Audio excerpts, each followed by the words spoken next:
memberitahunya berbagi. Betul, memberitahu. Nah, kita harus meningkatkan rasa peduli kita.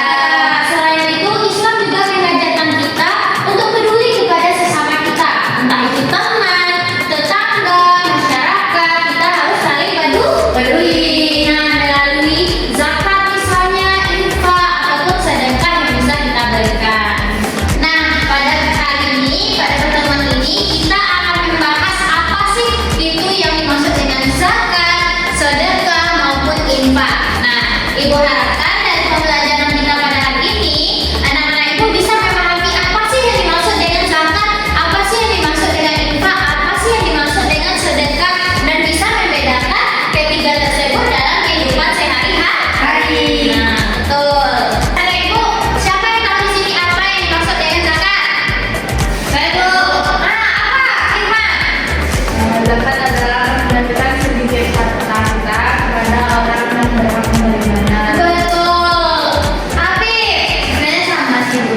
Nah, yang kedua belajar zakat. Pintar banget anak-anak Ibu. Nah, zakat itu adalah harta yang kita keluarkan untuk orang-orang yang membutuhkan. Zakat itu terbagi atas dua.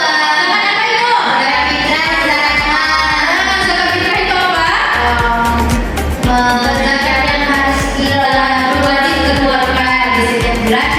Betul sekali. Zakat yang wajib kita keluarkan setiap bulan Ramadan. Kemudian zakat mal. Zakat mal itu apa? Zakat harta. Nah, zakat mal ini adalah zakat harta. Harta yang kita keluarkan ketika sudah mencapai 15 tahun. Kemudian apa yang dimaksud dengan infak? Infak itu Infak itu adalah harta yang kita keluarkan untuk kepentingan bersama, atau harta yang kita keluarkan untuk kita berikan misalnya ke masjid, infak namanya, ke panti asuhan ataupun ke lain sebagainya.